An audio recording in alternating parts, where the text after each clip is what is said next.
तो आला आणि तिने त्याला जेवण वाढलं. जेवण झाल्यावर त्यानं थोडा वेळ न्यूज पाहिल्या आणि मग बाळासोबत थोडासा खेळला आणि मग तो झोपी गेला. तोपर्यंत ती किचनमधलं काम करत होती. भांडी घासून झाल्यावर ती सुद्धा आली आणि त्याच्या शेजारी झोपली. तिने तिचा हात त्याच्या अंगावर टाकला आणि त्याची छाती कुरवाळू लागली. त्याला समजलं की हिला काय पाहिजे, पण तो खूप दमला होता आणि तिचा हात त्याने हाताने धरून बाजूला केला आणि चिडक्या स्वरातच म्हणाला, झोपू दे गं, आज खूप दमलोय मी. ऑफिसमध्ये खूप काम होतं. मग नाराज होऊन तिने तिची कूस बदलली आणि डोळे मिटून घेतले आणि तिला लग्नानंतरचे दिवस आठवू लागले. जेव्हा सागर तिला पाहायला आला होता तेव्हा तो तिच्याकडे पाहतच राहिला होता आणि ती सुद्धा त्याच्या नजरेने घायाळ झाली होती. 4 वर्षापूर्वी दोघांचं लग्न झालं आणि आता त्यांना 2 वर्षाचं गोंडस बाळ होतं. दोघेही सुंदर होते आणि एकमेकांना अनुरूप होते. साखरपुड्यानंतर ते दोघे दिवसभर एकमेकांशी रोमॅन्टिक गप्पा मारायचे. 2-3 वेळा तर ते डेटवर सुद्धा गेले होते. पण इच्छा असूनही त्याने तिला कधीही स्पर्श नाही केला किंवा मर्यादा ओलांडल्या नाहीत. तिने सुद्धा त्याला कधीही उत्तेजित केले नाही. ते दोघे त्यांच्या मर्यादा ओळखून होते. त्याला अनेकदा वाटलं होतं की तिला एकदा तरी किस करावा, परंतु त्याने स्वतःवर कंट्रोल केलं होतं. दोघांचं लग्न अगदी थाटामाटात झालं आणि मग दोघं हनीमूनला खंडाळ्याला गेले. तिथे गेल्यावर अगोदर तो फ्रेश झाला आणि मग ती अंघोळीला गेली. दिवसभर कुठे कुठे फिरायचं, कोणती शॉपिंग करायची, काय काय खरेदी करायचं हे सगळं त्याच्या डोक्यात चालू असतानाच ती आंघोळ करून आली आणि बाथरूमचा दरवाजाचा आवाज येताच त्याने तिच्याकडे पाहिलं आणि तो तिच्याकडे पाहतच राहिला. तिने टॉवेल गुंडाळला होता आणि ती खूपच सुंदर दिसत होती. तिच्या गोऱ्या मांसल मांड्या, ओले केस, टवटवीत चेहरा आणि गुलाबासारखे ओठ पाहून तो आता उत्तेजित होऊ लागला होता. तिच्या अंगावरचे ओघळणारे पाणी तिच्या उरोजामध्ये जात होते. ते पाहून त्याच्या अंगावर शहारे येत होते. तो तिला मादक नजरेने पाहत होता. तिची नजर त्याच्याकडे गेली तसा तो लाजला आणि खाली बघू लागला. तिनेही आता स्वतःचा टॉवेल आणखीनच आवळला आणि कपडे घेऊन पुन्हा बाथरूममध्ये गेली. सागरचं आता रक्त सळसळत होतं आणि तो तिची वाट पाहत बेडवर तसाच बसला होता. तोपर्यंत ती सुद्धा कपडे बदलून आली. दोघेही आता एकमेकांकडे पाहायचं टाळत होते. थोड्या वेळाने मग तोच तिला म्हणाला, चल आपण फिरून येऊया. संध्याकाळ होतच आली आहे. तिने होकार दिला. मग त्याने टॅक्सीला फोन केला आणि दोघेही फिरून संध्याकाळी जेवूनच पुन्हा हॉटेलच्या रूमवर आले. त्याच्या डोळ्यात समोरून दुपारी पाहिलेले चित्र अजिबात हलत नव्हतं. रूमवर आल्यावर दोघेही फ्रेश झाले आणि झोपायच्या तयारीला लागले.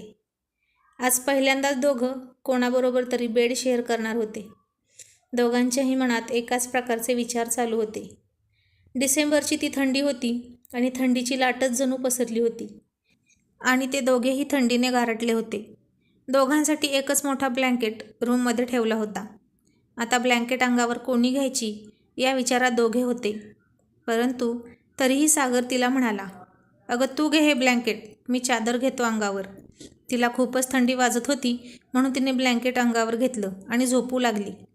त्यानंही चादर अंगावर घेतली, परंतु त्याला खूपच थंडी वाजत होती. प्रयत्न करूनही त्याला थंडीत झोप लागत नव्हती. चादरीतून त्याला थंडी खूप लागत होती आणि तो आता कुडकुडू लागला. हातावर हात घासू लागला आणि स्वतःच्या पायावर पाय घासू लागला. दोघेही एकाच बेडवर 2 टोकाला झोपले होते.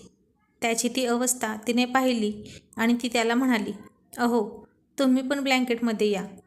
थंडी चादरीमुळे नाही अडून राहणार. आणि मग तो ब्लँकेटमध्ये शिरला. आता दोघेही एकाच ब्लँकेटमध्ये होते आणि छताकडे तोंड करून एकमेकांशी गप्पा मारू लागले. गप्पा मारता मारता त्याचा हात तिच्या छातीला लागला आणि त्याच्या अंगात एक जोरदार कळ चमकून गेली. तिच्या अंगातही आता हळूहळू आग निर्माण होऊ लागली होती आणि त्याच्या स्पर्शाने तिला उत्तेजित केले. तिने तोंड वळवले आणि गालातल्या गालात हसू लागली. त्याने मग लगेच त्याचा हात बाजूला केला. तिला मात्र तो स्पर्श खूप आवडला होता आणि पुन्हा त्यांच्या गप्पा सुरू झाल्या. पण आता त्या गप्पांचा वेग मंदावला होता. दोघांचेही आवाज आता जड झाले होते. त्यांच्या आवाजात मादकता वाढत होती. आता दोघांनीही एकमेकांकडे तोंड केलं आणि मग सागरने हळूच तिचा हात आपल्या हातात घेतला आणि ती शहारली आणि मग तिने डोळे घट्ट मिटून घेतले. तिच्या झाकलेल्या डोळ्यांमधूनच सागरला आता तिच्या नजरेतलं आव्हान समजलं. त्यानं तिच्या ओठांवर ओठ टेकवले आणि तिचं चुंबन घेतलं आणि तो बाजूला झाला. तशी ती त्याच्या अंगावर झेपावली आणि त्याला किस करू लागली. दोघांच्याही शरीरात आता गरम रक्त वाहत होते. तो आता तिच्या चेहऱ्यावर चुंबन करू लागला आणि आता तिला त्याचा तो स्पर्श हवाहवासा वाटू लागला. तिच्या शरीराला त्याच्या शरीराची ओढ लागली. ती सुस्कारे टाकू लागली आणि आता त्याने तिच्या उरोजांमध्ये हात घातला आणि तिचे उरोज दाबू लागला. तशी ती मदमस्त झाली. त्याने तिचे कपडे काढायला सुरुवात केली. आता दोघेही विवस्त्र होऊन एकमेकांना बिलगत होते, सर्पाच्या जोड्यासारखे. त्यांची थंडी कमी होऊन त्यांचं ब्लँकेट बाजूला पडलं होतं आणि त्या रात्रीचा आनंद ते लुटू लागले. त्या रात्रीनंतर तो रोज तिच्यासोबत क्रीडा करायचा. तिलाही त्यात खूप आनंद यायचा. त्यांचा दिवस एकमेकांच्या आठवणीत आणि रात्र एकमेकांच्या मिठीत जायची. तो तिच्यासाठी रोज काही ना काही वस्तू घेऊन यायचा. तो तिला माहेरीसुद्धा जास्त दिवस जाऊ देत नव्हता. तिचा विरह त्याला सहनच होत नव्हता. तीसुद्धा त्याला सोडून राहत नव्हती. दोघांचं आयुष्य खूप छान चालू होतं आणि त्या आठवणीतच तिने तिचे डोळे मिटून घेतले आणि तिला झोप लागली. सकाळी ती लवकर उठली होती. बाळ दूध पिऊन गाढ झोपले होते. मग ती आंघोळ करून आली आणि आरशासमोर उभं राहून साडी घालू लागली. तिने धुतलेले केस मोकळे सोडले होते आणि तिच्या केसांचे पाणी त्याच्या तोंडावर उडाले आणि त्याला जाग आली. त्याची छान झोप झाली होती. तिला तशी समोर पाहून त्याला रात्रीचा प्रसंग आठवला. गेले 8-10 दिवस झाले त्याने तिच्याशी प्रणय क्रीडा केली नव्हती, कारण तो ऑफिसच्या कामाने खूप दमलेला असायचा. तीसुद्धा लहान बाळाला दिवसभर सांभाळून दमून जायची. त्याला फार वाईट वाटले की मी तिची रात्री इच्छा पूर्ण करायला हवी होती.